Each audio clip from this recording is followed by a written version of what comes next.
Hey guys, welcome back to my channel. I'm going to upload a video for you guys and sit around, take some time to educate yourself and watch it.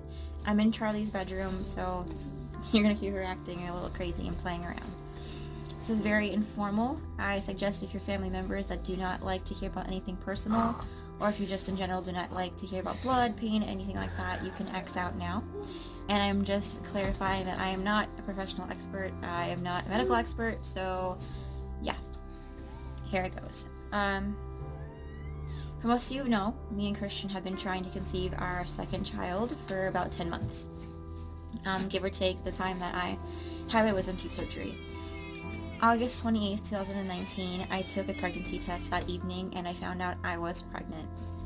It was a very faint line, but I knew that there was a line there, and I knew in my heart I was pregnant. I was having some symptoms a week or so prior, so I figured I would test. And you know, as a woman, your body kind of changes. I'm not going to get into all the details about that, but your body changes, and you do know when you are pregnant and when you're not, and most times you can tell. So that's why I took the test to begin with.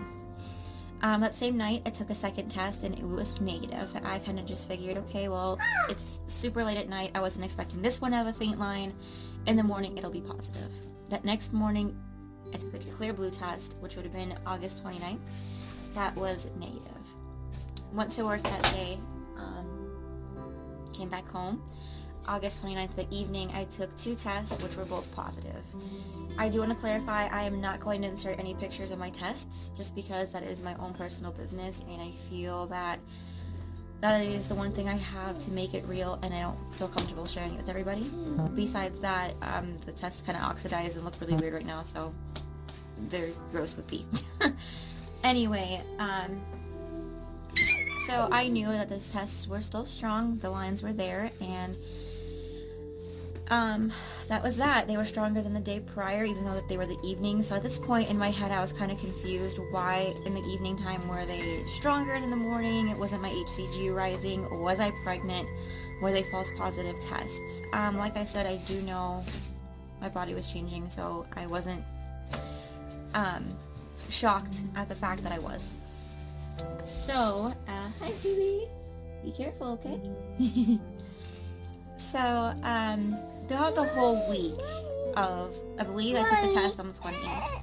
Hi, beautiful, I see you. Hi, I love you. I took the test on that Wednesday, that was the 28th. That Sunday to the 28th, I was having some spotting. It definitely gradually got a little bit worse throughout the week went on, but it wasn't until that Friday, it was the 30th, I woke up, I took a test, and it was negative. That day at work, I had severe backache and cramping and heavier spotting. I believe it was the 29th or the 30th. I don't remember which day it was, but I knew at that point that something was not right. And then after that, I just kept getting negative tests. If you don't know me, I'm like a pee on a stick freak, so seeing my lines progressing, I was trying to just determine to make sure my HCG level was rising. However, it did kind of drag me to go insane, and I don't suggest it for people who are testing. Mentally, it's not good for yourself. So just, if you see a faint line, wait a few days to test, and if you get a positive, call your doctor. If you get a negative, wait to test again. I kind of knew at this point something was going on, so I decided to reach out to my doctor. Called my doctor, I spoke with the nurse and said what was going on, gave dates about the pregnancy tests, about the spotting, backache, everything like that. From there, we took a HCG beta test. That kind of just tells you what kind of level of HCG you have in your blood and if you are or not pregnant. I believe it was a week later, I went in to get that blood work done, and then I saw the doctor. So it was exactly that next Wednesday of that week. The doctor came in, closed the door, and kind of started explaining how the beta test works. I've had a child before, I know how it works. At this point, me and Christian both knew that something probably wasn't right, probably wasn't normal, and I probably miscarried.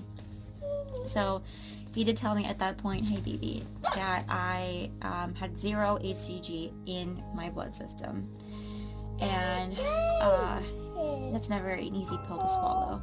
So he did ask me if I was around any cats or any farm animals, because sometimes whatever it is with them, I don't know, it can leave off positive pregnancy test. I was not. I do not own any farm animals nor cats. So with that being said, we kind of just chopped up with everything, with the dates, cycle, me trying to conceive, to it being a very early miscarriage, more than likely.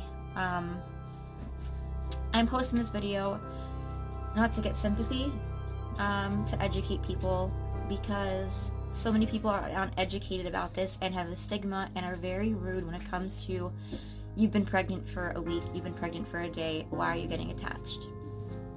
I'm telling you right now, if you have been through this similar situation, whether you were 2 weeks pregnant, 40 weeks pregnant, or you can't get pregnant, you are loved, you are strong, you are not alone. There's people out there who don't even talk about this. There are so many women who don't even know that they have miscarriages in between cycles, and they do. I would have been about 2 weeks pregnant when I had that test done. Not the blood test, the pregnancy test, sorry, brain fart. The pregnancy test. So I was not far along at all. If you are unaware, chemical pregnancies happen between the 1st and 5th week of pregnancy. It just means that the egg fertilized, but it had a hard time implanting, so you kind of just pass everything that happened. The weird thing about this is that I never really got a heavy cycle afterwards. I still haven't. So I'm not sure how that works. I do plan on calling my doctor eventually if things are still a little crazy in the next few weeks. My body's always been crazy. I don't know. Like I said, I just want to educate you guys on this and let you guys know that you're not alone. To my support, my family, my friends, especially my husband, thank you for being there for me. Thank you so much for praying and for just making me feel like I am loved and that you are proud of me and that I'm not alone. Yes, my baby? Are you playing? What's wrong? 1 second, guys. She's playing here. Look at your sunglasses. Look at here. I know this video is long, but if you're really curious, you'll stick around. So, yeah, I was saying thank you. To my husband, thank you for holding me when I was scared and I didn't know what was going to happen. I know this journey wasn't easy for you either, and I'm so thankful that we are a power couple and that no matter what, we get through, and I couldn't do it without you, honestly. I'm sad. I am still grieving. It'll be a month this September 28th that I found out I was pregnant. Don't want to cry. It just really hurts. Anybody. It would hurt anybody. I don't care, like I said, if you were pregnant for 2 days or the whole 9 months. That was your baby and you have every right to grieve about that. To the women out there, to the men out there that think that there's no reason to get attached, that there's no reason to feel any kind of grieving or mourn, or to the people that are like, you're pregnant for a day, so why are you acting like you're pregnant? Back off and deal with your own life and stay out of people's business.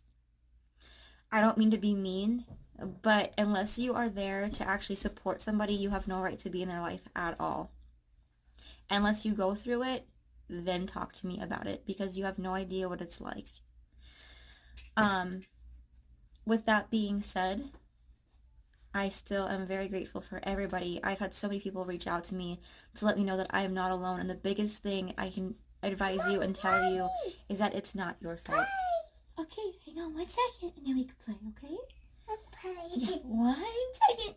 1 second. Go put your boots on. Okay, here's a boot. Go put your boots on. There you go. It's not your fault. You can't control what science does, what your body does, chemistry. It is what it is. I'm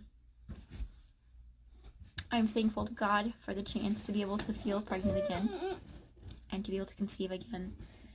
And I am very thankful knowing that one day I will meet my angel baby. Thank you to everyone who's reached out. It means more than you guys know. I don't know what to say at this point. I feel bad. I feel sad, and I was really excited to see Charlie's a big sister, but I know this is not the end. I know that eventually She will be. We're just taking one day at a time. This is a journey. It's not a roadblock to my baby that I lost. I love you. And I cannot wait to meet you someday. In the meantime, I have a few missions I gotta do down here on Earth. Take care of your big sister is one of them. Just know that Mommy and Daddy love you with all of our heart. And I don't care how long I had to hold you inside of me. You will always be a piece of me, and I'm thankful I got to experience that. I love you, and I miss you already. See you guys.